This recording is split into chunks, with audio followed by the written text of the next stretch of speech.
Welcome back, everyone, to the Part-Time Pod, where the wage is minimum, but the sports takes are massive. I'm Will Nicholson here with the new host of the PTP, Tyler Panero. Tyler, it's great to be back on the show. Well, thank you for coming back. As you saw by the video, it was a very hard process. It was. Just thinking of somebody. Some of the people were dead. Some of the people live in L.A. Yeah. It just wasn't an easy fix.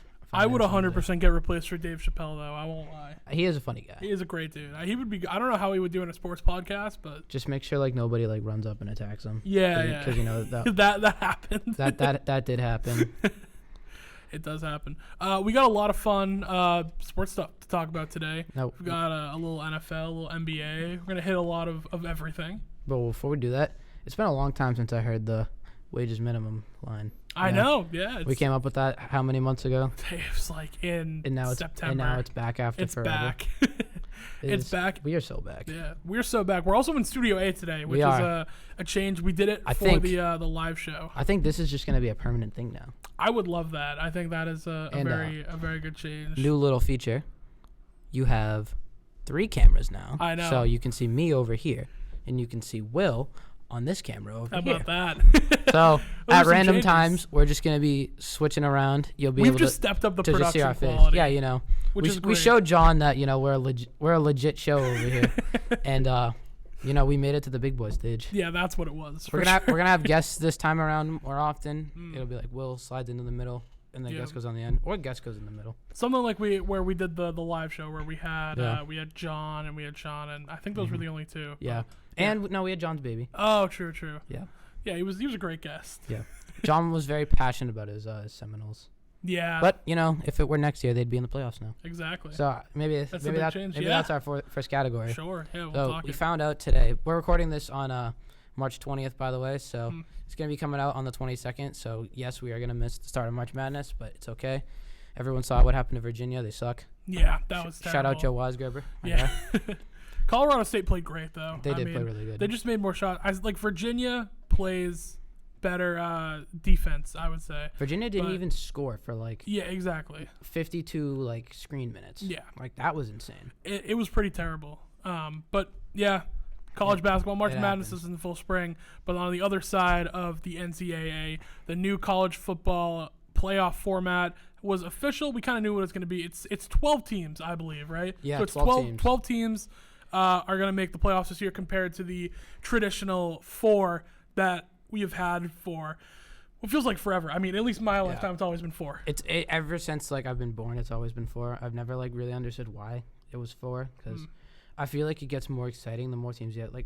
March Madness is technically now it's 68 teams, but actually, the actual bracket is 64. But then, if college football, even if they're just doing 12, you're gonna get those teams even though they're just gonna still be all huge SEC, ACC schools. It's going to still be teams that are the St. Peter's of 2022 from March Madness. You'd think that, they're done in the first round and then, boom, make it to the Elite Eight. They make a run. So, 12 teams. I mean, I'm a big fan of this change, not only because I feel like teams should have been making it, but I believe, if I'm correct, the new format is having at-home playoff games, I believe, right? So it's not just the neutral location where you have the Final Four and they go and they play in Texas or something where it's Michigan versus whoever. The neutral location is kind of dumb because Texas played in Texas. Exactly. So there's still going to be bias there. Yeah. But I'm saying that I like that there's no neutral location now. At least I think it's for until you get to the Final Four, they're at home playoff games. So if Michigan is playing Oregon 1 versus 12 or something, it's going to be in Michigan, in the big house. The student section is going to be going crazy. We thought college football couldn't get any more intense. Now think about this. When you go into the big house to play Oregon in the playoffs, that student section is going to be just crazy, insane. And I think this was a great move by college football. Obviously, John's Florida State. They'll be back. Team. Yeah, they didn't get in this year. John's not in the office today, but John, if you're watching, they will be back. We promised. Shout out to the Seminoles. Yeah, they'll be back. I mean, what was kind of your initial reaction to the new college football format? It's about time, honestly. Yeah. Like, teams have been getting screwed over for so long, not being able to make it. Like, It feels like there's one every year. it's too hard to pick only 4 teams. Yeah. That you got to have more variety. Because I feel like you can consistently pick a top 12. Yeah. Oh, yeah. And I think that another part of the recency bias was they have to get teams from, like, certain conferences. The SEC needs to make it. And There ACC. needs to be a Big Ten. There wasn't an ACC this year, though. There wasn't. Oh, I don't know my divisions. That was, I think, Florida State's ACC, I believe. And now Pac-12, unfortunately. Yeah. See bye. It was a good division though. The Pac-12 it was fun to watch. Yeah. I mean, I think they're already getting ready to get rid of conferences in college football. I've never really got it. It doesn't really make sense. I don't really know like what teams are in what conference. Me though. neither. Like I know that like Georgia and Bama and Auburn and That's all SEC them. that's all SEC, That's right? SEC. And then ACC is like UNC, yeah. Duke. I think Boston College. BC, is, yep. Yeah, is ACC. Is Clemson in there too? I think so. I'm not. I Really literally, you know what's funny? I don't know. I know. I think I know no idea. 5 teams in the Big Ten. Yeah. You ready? Michigan State, Iowa State, Yep. Ohio State. That's it. Though yeah, I mean those are the only ones that I know too. I gotta but college football, massive. And by the now way. the thing I would be studying is going to be different now because all divisions are changing. Yeah. No, exactly. But I think moving away from Speaking of change, conferences, yes, is great. let's talk NFL free agency. Yeah, I Change- mean, we speaking already of did an episode change, on this. We did. It's on but, Spotify if you want to I mean, go check it out. It's just so us, right? When we go and we do an episode about free agency, Yeah. like not even an hour later, Yeah. there's just If- massive moves. You remember this, Will, from one of our like old shows back in the fall. We like wrapped an episode, and then 5 minutes later, Kevin Byard got traded to the Eagles. Yep. So We But- also last episode we got to talk to Gino Conti we did. about He'll be here something soon. that happened. He will be here soon. I got a verbal commitment from Gino Conti to come on the part-time pod. So that'll be great. There was a trade that actually did happen a little bit after our pod. It was a couple hours, wasn't a few minutes, Yeah. but it was Keenan Allen headed to the Chicago Bears. Like, what do you think of that? Like, if you're Justin Herbert, are you like, what the heck's going on in the front office? Like, just like let me hear like both sides of, like this argument. Yeah, so first off, I'm going to start with the Chicago Bears point of view. I think that this is a great move when you're bringing in Caleb Williams. We assumed they were going to do it. We're like, there were hopefuls like, oh, maybe Justin Fields will be the guy and they'll take Marvin Harrison or trade back, whatever. Now it's official. Justin Fields, after we did the free agency podcast as well, moved on. Pittsburgh Steelers is where he will reside now, NFC to AFC. But now, if you're the Chicago Bears, it's official. You're going Caleb Williams. That's the route you're taking. This is the guy you're investing in. You don't want to do to him what you did to Justin Fields, get him under an offensive or a defensive head coach, not a whole lot of weapons. So immediately, what do? They bring in DeAndre Swift. They bring in a big-time back who does good work out of the backfield. I think he's actually very underrated when it comes to catching out of the backfield. Then you bring in Keenan Allen. You still have DJ Moore. Cole Kmet has been reliable. You have playmakers now for Caleb Williams to succeed. And that's why I feel like this is different. People are like, oh, but Justin Fields didn't get a chance. And I agree.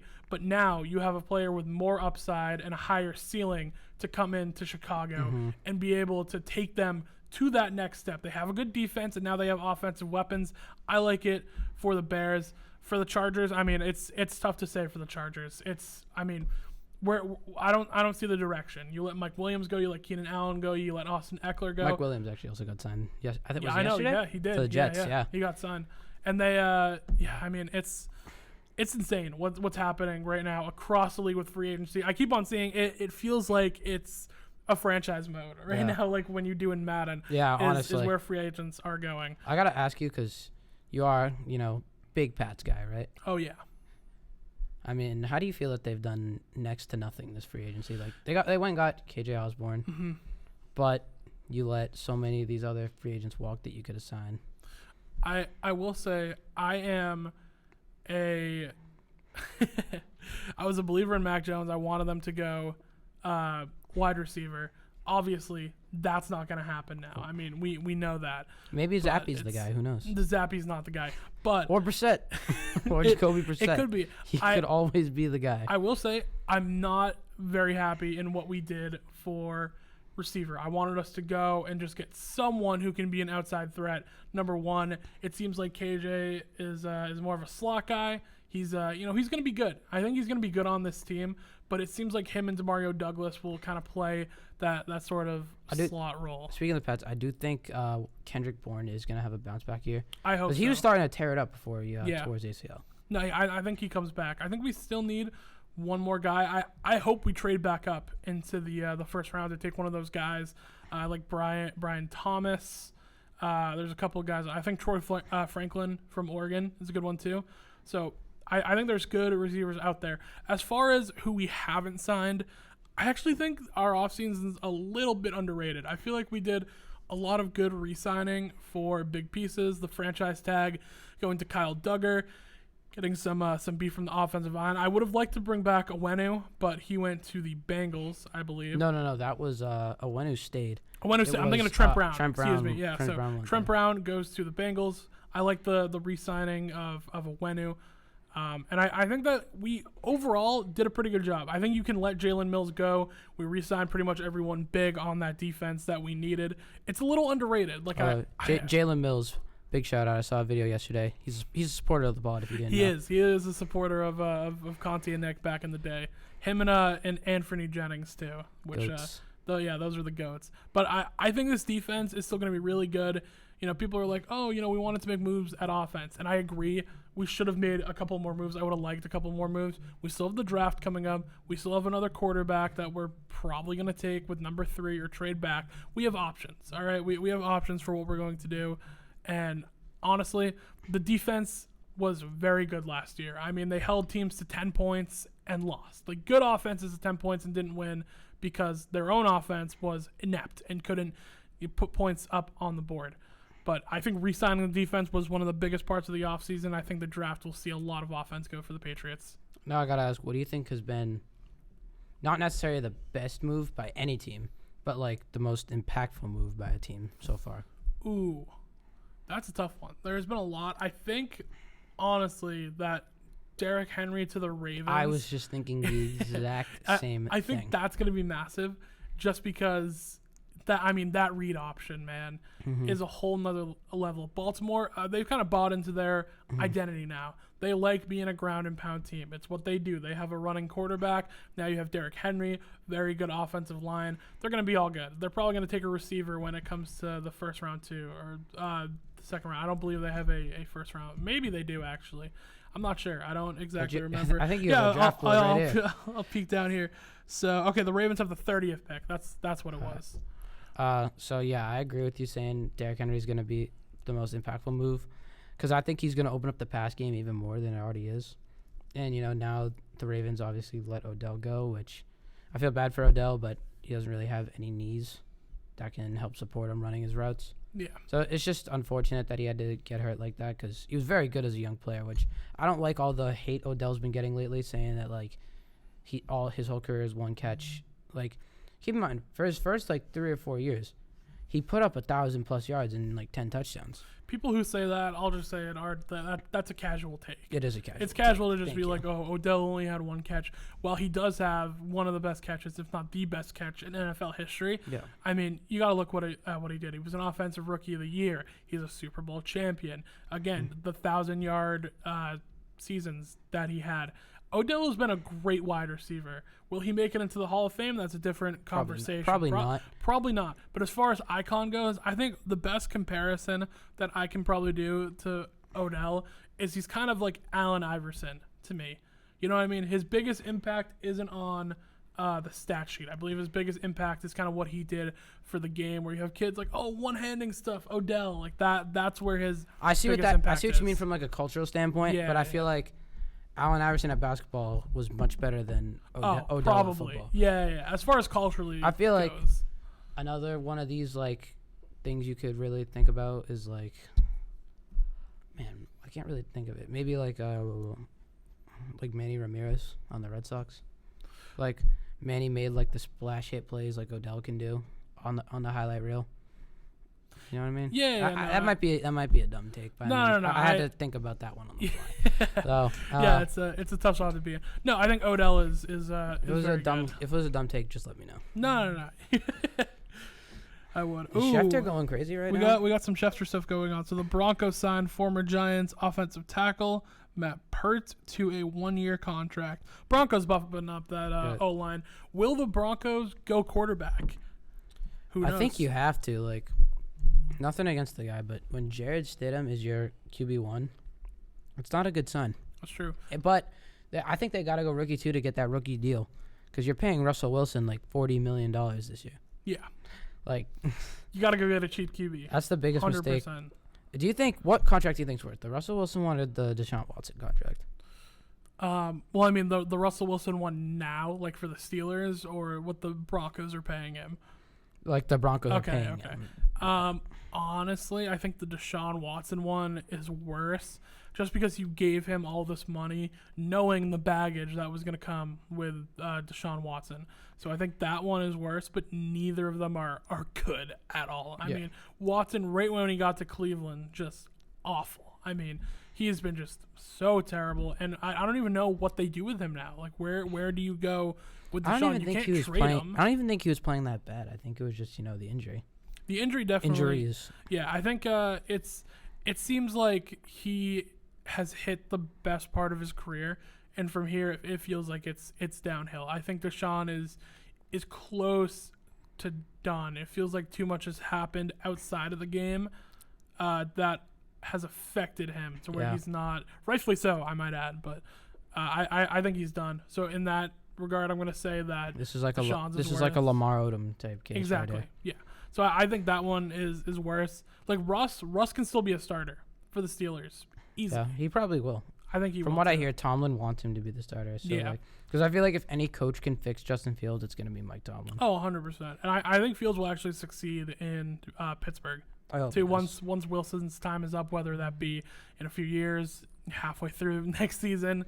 Don't get mad at this, but I feel like Fields is going to have to do what your least favorite quarterback in the entire NFL had to do. Jordan Love. Yeah, Mr. Jordan Love. You know what's fun? I've actually turned a new leaf on Jordan Love. Really? I have, yeah. So we'll say this here now. Look right into here. The main screen. Okay. While my concerns about Jordan Love were correct, he did have accuracy issues. He did have a bad final season at Utah State. Jordan Love has proved that young quarterbacks should not be thrown into the fire. If Jordan Love had the same draft type of stock that Zach Wilson had, it'd be the same story. If Jordan Love was just thrown into a situation and was said, hey, go be the starter, go be the savior of the franchise, it would have been terrible. I mean, we saw this guy in the preseason where he looked awful. We saw flashes where, okay, he can make good throws. The accuracy was terrible. The pocket presence was awful. And that's stuff that you learn, sitting behind Aaron Rodgers, but also in a coach that believes in you, in Matt LaFleur, and wants you to progress to be the guy. Jordan Love had to progress to be the quarterback that he is. And honestly, I'll say that I'm wrong. I thought he was going to be terrible. LaFleur did a great job of working out all the questions that I had about him, the accuracy, the pocket stuff. He's been great. And, I mean, the big arm, we saw it in the playoffs. So, Jordan Love, I was wrong. He's a very good quarterback. And, I'll live with that. So, now do you think that it's the wrong decision doing that to Caleb Williams, throwing him right into the fire? Or do you think Caleb's, obviously he was a Heisman winner. Jordan Love was nowhere in that Heisman conversation. Yeah. He was a low first-round pick. Caleb is like this cream of the crop, certified first overall pick. So do you think Caleb is going to be ready to take this leap to the NFL level with this extra year of college that he did? Or do you think that he's going to start off slow like these other guys, but then eventually figure it out? I think it's all situational when it comes to a quarterback. It also goes by draft position, right? So a guy like Jordan Love, he couldn't start day one. You know what I mean? It wasn't going to work out. Same thing with Zach Wilson we saw. He couldn't have started day one, but when he sat behind Aaron Rodgers for a little bit, he looked a little bit better. It depends. I don't think with a guy like Caleb Williams, I don't think sitting him is going to do you any good because he seems like he's ready to go. He seems pro-ready. Would I love for him to sit behind a high-quality quarterback? Yes. But he's too talented to where anyone he's going to sit behind is going to be better than him. And that's not what it was like for Patrick Mahomes. Alex Smith was better in that first year in the system. than Patrick Mahomes was. Same thing. Will any quarterback be better than Caleb Williams will be in the system in the first year? Probably not. So he's going to have to start, and he's going to have to learn to work out, the kinks of being in the NFL. He's not going to be great right away, most likely. I mean, we saw with CJ Stroud, people, quarterbacks can come in and just be good. I mean, it's a gamble. It's the draft. Mm-hmm. But I think that Caleb Williams is a day one starter. I don't think there's much question about it. Other quarterbacks in this class, I think 100% should sit. Some of them probably won't, but people give them on quarterbacks who early. Let me hear some of the QBs you think like should sit. Like, depending like from your like draft predictions, like where they're going. You think they should sit, or do you think they should jump right in? So, like I'll name one and you tell me. Okay, hit me. Drake May. Drake May should sit for a year. 100%, and that might be controversial. Drake May should sit for a year. He is not ready to go. I've no matter what team he goes to, you think? If I am a team and I'm drafting Drake May, I want to sit him for a year. Our team's going to do that? Probably not. There's going to be teams who are going to take him and are going to start him first year. Obviously, prediction right now, the most common one is either the Commanders or the Patriots for him to go and be their quarterback. Is he going to sit in either of those systems? Probably not. So, I think he should sit after watching film. I think that he has a lot of bad tendencies and a lot of bad habits that were built up playing behind that bad offensive line at North Carolina. He should sit. Will he? Probably not. I mean, being a